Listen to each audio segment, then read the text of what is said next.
देवता अर्थात सभी जगत के लोग देवता के अधीन हैं।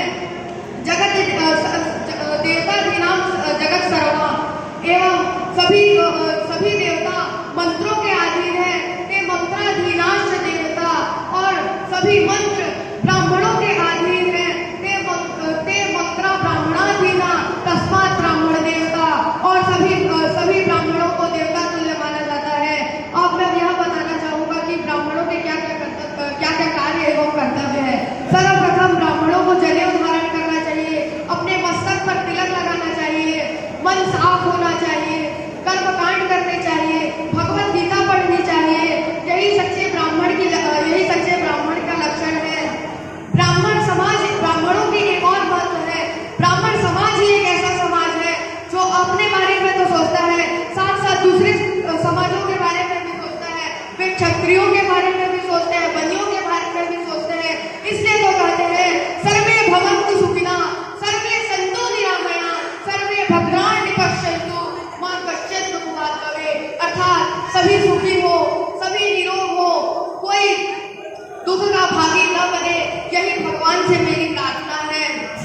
अब मैं ब्राह्मणों पर हुए गए अत्याचार एवं आरोपों का पर्दा उठाना चाहूंगा, वो चाहे जातिवाद पर हो या अन्य किसी बात पर हो। हम ब्राह्मण अगर कर्मकांड करना छोड़ दें तो क्या होगा?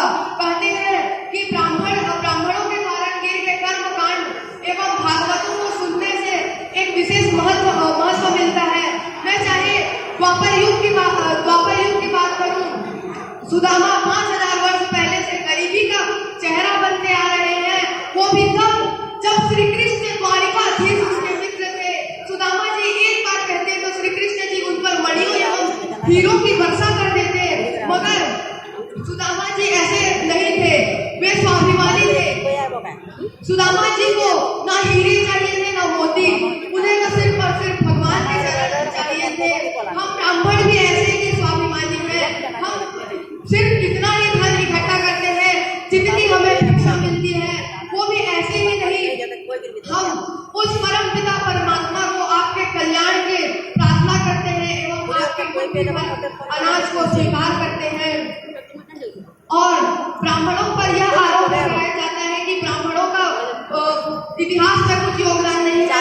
मैं उनको बताना चाहूंगा कि जब अंग्रेज और मुगल शासक ने हमारे भारत पर आक्रमण किया, उन्होंने भारत के धन को नहीं लूटा, सर्वप्रथम उन्होंने भारत की संस्कृति को लूटा। लेकिन उसमें भी ब्राह्मणों ने आगे आकर वेद, उपनिषद, भगवत गीता, रामायण, महाभारत जैसे महाग्रंथों को बचाया और अपने प्राणों की आहुति दे दी। और अखंड भारत का भी पहला सपना एक ब्राह्मण ने देखा था। मुझे यह बताने की जरूरत नहीं है। और मैं यह भी बताना चाहूंगा कि चाणक्य चाहते थे स्वयं सम्राट बन सकते थे, लेकिन उन्होंने सम्राट नहीं बना। वे एक गरीब निर्धन वनवासी को सम्राट बनाए एवं स्वयं सम्राट नहीं बने। यह कहते हुए मुझे एक और आरोप याद आता है कि ब्राह्मण सत्ता के लोभी हैं। मैं उन लोगों को भी बताना चाहूंगा कि ब्राह्मण सत्ता के लोभी नहीं है। क्योंकि जब दशरथ जी की मृत्यु हुई तब अयोध्या में ना श्री राम थे ना लक्ष्मण थे, क्योंकि वे वनवास गए हुए थे और भरत और शत्रुघ्न अपने नौजवान में थे। तब अयोध्या की सारी जिम्मेदारी राजपाट, राजकोष इत्यादि